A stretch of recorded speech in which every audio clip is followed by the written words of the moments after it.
Good morning. It is so great to be with you this morning. Thank you for inviting us into your home and having this time of worship together. I hope it's been as much a blessing to you as it has been to us.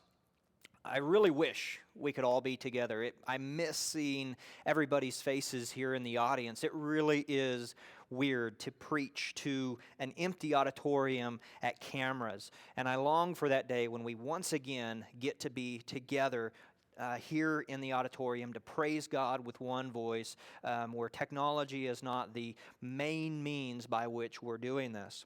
Last week we talked about the gospel. The fact that, despite the illness that is going on right now, despite the different elements of why we're having to be distant, that the gospel message that we proclaim is one of relevance. It's one that relates to our day and our time and what's going on currently.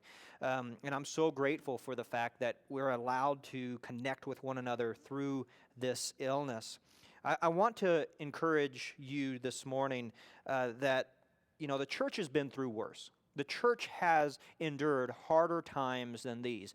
I'm not trying to make light of the difficulties we're facing and the uncertainty of the times that we're facing, but I want to remind us that we have faced more difficult times than this. The church has faced pandemics before. We have faced times of persecution, and this is not one of those. People have compared this to persecution, the fact that the church's doors are shut.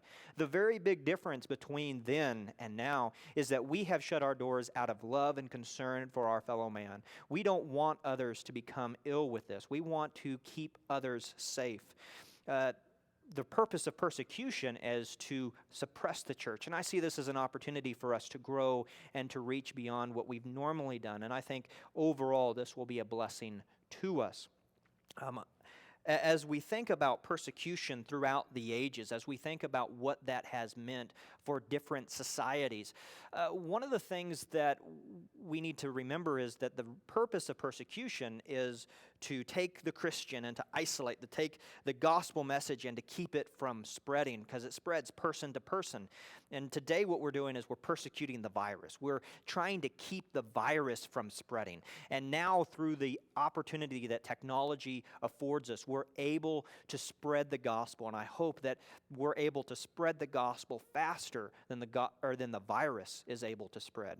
But not only do I hope that the virus, or that the gospel spreads faster than the virus, but I also hope that we are spreading hope. And that's what I want to talk to us about this morning, is this fact that hope is something that we as Christians should be spreading more readily, more quickly than the gospel itself.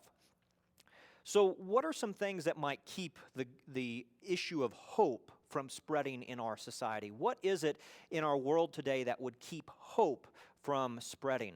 Well, some different things might come to mind. For instance, maybe the news comes to your mind. Maybe the aspect of this 24-hour news cycle, a blow-by-blow of what's happening in our world today, especially in relation to the coronavirus. Maybe that's something that is preventing hope. And maybe even paired with that, we might consider social media. Social media has a tendency of constantly being before our eyes, and maybe you're watching this morning on Facebook, and it has its pluses, right? It has its benefits. It allows us to connect with one another. But we need to understand the way that social media works. There's a email that continues to go around Facebook that shows that Facebook is going to start charging for their services. This is mostly a lie.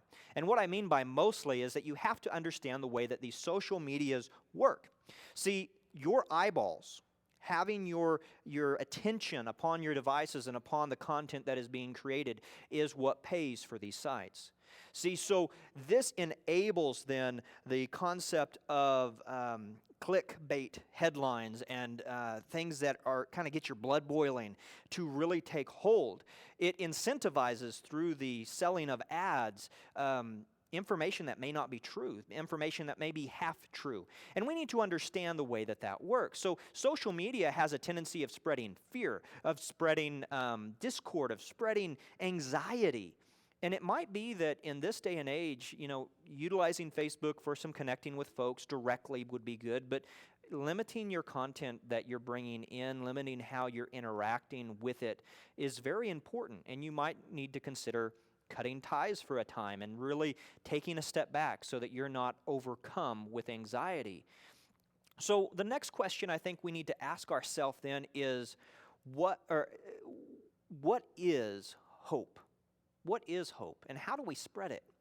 Well, as we look at hope and what it is, I think we can look at some different aspects. And if you've listened to, watched, or even read the books, The Hunger Games, the main villain in that, Mr. Snow, says something interesting about hope. He says that hope is a dangerous thing. But then in the very same contents, basically in the same paragraph, he says that hope is a powerful thing, more powerful than fear. Now, I mostly agree with both of those statements to an extent. Now, the reason he felt that hope was a dangerous thing was due to the fact that hope is what was going to fuel people in overcoming his government and his tyranny. So he had a reason to fear hope. But the reason that hope is such a powerful thing is that it overcomes fear.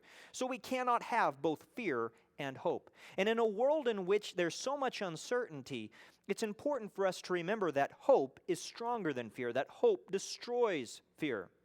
Now, what is the definition of hope? Well, if we look at the dictionary definition of hope, we find this. It is to cherish. It is to desire with anticipation and to want something to happen or to be true. It is to desire with expectations of fulfillment, that thing that we're longing for or hoping for. It's to expect with confidence, to trust, or, as it goes on to say, to hope against hope. To hope without any basis for expecting fulfillment. Now I ask you, is that hope? Is that truly what hope is? Now, if this is the definition of hope, I'm going to have to agree with Mr. Snow that hope is a dangerous thing. Because to hope without any true expectation of it being right can be very dangerous. For instance, if you hope that this whole pandemic would be over tomorrow, and you went outside and you began to live your life as normal tomorrow, you very well might catch this virus, or you might help to infect somebody else who would catch this virus. So hope without any truth, without any basis for reality, can be very dangerous. But this kind of hope, we might call it wishful thinking or positive thinking. Maybe a better word would be optimism. This is not what we mean when we speak of biblical hope. So what is biblical hope? What is the definition then of biblical hope? Well, Christian hope is a confident hope. It's a confident expectation of something that will take place because of something that's taken place in the past. Now, that's very close to the definition also of faith, or at least where faith comes from. Faith being the substance of things hoped for, the evidence of things not seen, but based upon, things that have taken place in the past. And in very much the same way, Christian hope is not based upon current situations or current predictions. Instead, hope is based upon something more solid, something more secure. Let's look over at 1 Peter. In 1 Peter chapter 1, starting in verse 3, Peter gives us a very good definition and understanding of the Christian hope.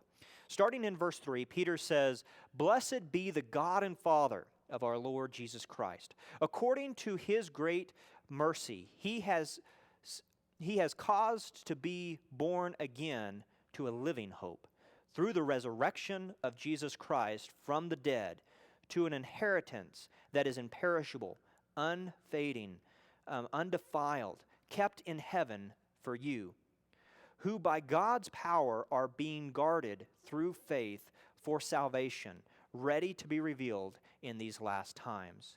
In this you rejoice, though now for a little while, if necessary, you have been grieved by these various trials, so that the testing of the genuineness of your faith, though more precious than gold, that perishes though it be tested by fire, may be found as the result of in the praise and the glory and honor at the revealing of Jesus Christ." The Christian hope is based firmly in salvation, firmly in the nature and the person of God. We have an inheritance in our salvation, an imperishable, undefiled, unfading, kept in heaven faith and hope. That's our hope. We long for heaven. We long to be with our God one day. That is the foundation of our hope. And that allows us, that knowledge of hope then encourages us and strengthens us to take on the challenges of the day, to face those challenges head on, because we know what really lies in store in the end. That gives us hope. That gives us confidence. But that kind of hope, you might ask, how does that help us to face, the uncertainties of, am I going to have a job tomorrow? Am I going to have a job in a month? Am I going to be able to pay my bills? Am I going to be able to take care of my family? Am I going to get sick? These questions may quickly come to our mind and try to fight against this hope. So how does this kind of hope, how does a Christian hope overcome these things? Well, there is many passages, 130 passages that talk about hope in Scripture. And all of these, I'm sure, would give us a great help in understanding these times. And maybe you should break out a dictionary and look these up and look through these and be encouraged by these passages on hope. But instead, this morning, what I want us to do is I want us to look at a situation that Jesus' disciples would have faced, that I think they would have drawn from, that would have given them hope during difficult times, and will help us to understand how a hope in God really does help us through these difficult times. If you have your Bibles with you, and I hope you do, turn over to Mark chapter 4. In Mark chapter 4, starting in verse 35, we find Jesus and his disciples hard at work at the end of a hard, long day. Starting in verse 35, we read, "And on that when evening had come, he said to them, 'Let us cross to the other side.' And leaving the crowds, they took him with them in the boat. And he was there, and the other boats were with him." So here's Jesus, right? He is working hard with his disciples. They're ministering to people. They're teaching people. They're probably healing people. It's been a hard, long day of work. And Jesus says, the day is over. The day is done. It's time for us to withdraw. So him and his disciples withdraw. They began to set out into the boat. Right, they push out into deep water. And don't forget that Peter, Andrew, James, and John grew up on the Lake of Galilee. They knew the water well. They were familiar with this. This is old hat for them. These men are familiar with this. And they set out and they began to cross over this 8-mile wide body of water. It's 140 feet deep. This is a massive sea of Galilee. And they began to cross it. Jesus, wearied from the day, sits at the front of the boat on a cushion and begins to sleep. Suddenly a storm comes up, and they begin to be tossed to and fro. And we pick up our reading here in verse 37. Here's what Mark writes for us. He says, "And it was a great windstorm that arose, and the waves were breaking into the boat, so that the boat was already being filled. But he was asleep in the stern on a cushion. And they woke him and they said, 'Teacher, do you not care that we are perishing?'" Let's stop right there. Right? The storm is raising. Right? The storm begins to build, and they begin to get a little bit worried. Maybe they bring the sail down. Maybe they begin to work harder against the oars. They begin to notice that the boat is filling with some of the seawater around them, and they begin to bucket it out. Eventually, the storm gets so severe that they run to Jesus. And notice what they say. They say, "Teacher." Now stop right there. Teacher. They don't call him rabbi, a distinguished person that they want to be like. They're the disciples. They want to be like their rabbi. No, they don't call him rabbi. They call him teacher, one who talks a lot, one who's sitting in the front of the boat asleep. They say, "Teacher, do you care that we're about to die?" Now, have you ever wondered that? As the storm is raging, as things are getting worse and worse, and they think they're about to die, have you been tempted to say, "God, do you care? Do you care about me and my family? I mean, I'm down to one roll of toilet paper right now." Right? I mean, do you care about me and my family? Are you going to take care of us? Now, Jesus was asleep. He seemed to be disinterested in the situation at hand. So, as we think about that, as these disciples then were looking at the situation, they're asking, Teacher, do you care? So does Jesus care? Does God care about our situation? I think that's a reasonable question for us to ask. So how do we know the answer to that? Well, I think we look at the response of Jesus. We look at the response of our God in answering that question. Let's go back to the text. Mark chapter 4, starting in verse 39. And we read, "And he woke, and he rebuked the winds, and said to the sea, 'Peace, be still.' And the wind ceased, and there was a great calm. And he said to them, 'Why are you so afraid? Have you still no faith?' And they were filled with great fear, and said to one another, 'Who then is this, that the winds and the sea obey him?'" So the first thing that Jesus does is he turns his attention to their physical problem. He addresses the wind and the sea directly. He says, "Peace, hush, be still." And what would happen but that the wind stopped and the sea grew calm? What a situation that must have been. For the sea and the winds to all of a sudden cease, for calmness to take place, for the storm to dissipate. One minute they think they're about to die, and the next minute it seems to be all over. And not in a bad way, in a peaceful, calm, eerie kind of way. Jesus then addresses their spiritual needs. He says, "Why were you so afraid? Why were you so fearful? Where is your faith?" Now, we almost have to look at the context of this to really understand why Jesus addresses them so harshly. Let's begin with one of the obvious ones of the fact that they're disciples of Jesus. They are following Jesus because they believe he is the Messiah. They believe he's the chosen one, the Son of David. That's who they believe him to be. Now, if God had worked throughout all of the Jewish history to bring about the Messiah, and they believed they were with the Messiah, do they really believe that a small freak storm was going to kill the Messiah? So they're not just lacking faith in Jesus, they're lacking faith in God. So this is quite an issue. Now we add to that, as we look at the context, Jesus had just given several parables, several teachings on faith. One of those being that small mustard seed. That small seed that if you have just a little bit of faith, just a grain of mustard seed of faith, you can say to this mountain, "Be thrown into the sea," and it will be done.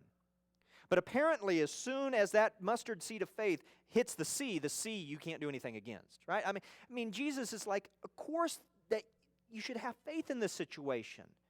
If a small grain of mustard seed can take a mountain and throw it into the sea, shouldn't you not fear then the sea? Is not God the God of the storm? Can he not help you in that storm? So he rebukes their faith. He calls them to be a people of faith, a people of trust in their God. Now let's get back to the real question that we've raised this morning, and that is, does God care? Does God care about my situation? Is God concerned with the anxiety and the frustration and the fear that I face today? Well, when we look at Jesus' response, he immediately addresses the physical need. I would say yes, Jesus does care. He addresses their need directly. He completely resolves their concern. Now, I'm not suggesting that tomorrow God is going to remove this issue. I think we are going to have to learn some patience, learn some endurance through this. But I think we see that God does indeed care. God cares deeply, and he fixes the situation. Now, not only does does Jesus fix the situation, not only does he show them that he cares by fixing the situation, but he leaves them terrified because he's able to fix the situation. So not only are we serving then a God who cares, but we're serving a God who can do something about it.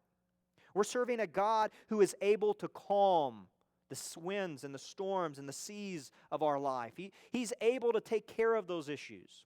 Now, I want to assure you that I care deeply about you, and I want to take care of you, and I want to help in any way that I can.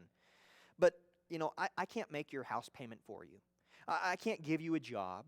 I cannot heal your diseases. I cannot make this go away overnight. I don't have the power to do that. I care, but I can't show it in those ways. If I was there in the boat with these disciples, I could have grabbed a bucket, but I couldn't have calmed the real problem. I couldn't have addressed the real issue. But Jesus, God, He can. He can address the issue that we're facing today. And that should bring us hope. That should bring us encouragement in the fact that we serve a God who not only cares, but longs to help and is able to help. And He can address the problem at its source. And ultimately, this reminds me not only of hope, but this reminds me of 2 Corinthians. And in 2 Corinthians chapter 4, Paul tells us something very interesting. Paul says in 2 Corinthians chapter 4, starting in verse 16, he says, "So we do not lose heart. Though our outer selves are wasting away, our inner self is being renewed day by day. For this light and momentary affliction is preparing for us an eternal weight of glory beyond all comparison, as we look not to the things that are seen, but to the things that are unseen. For the things that are seen are transient, but the things that are unseen are eternal." That needs to be our perspective today. That needs to be our perspective as we think about this issue of Christian hope. We have hope not because the situation looks better tomorrow, necessarily. We don't have hope because God's going to fix everything and it's not going to be an issue.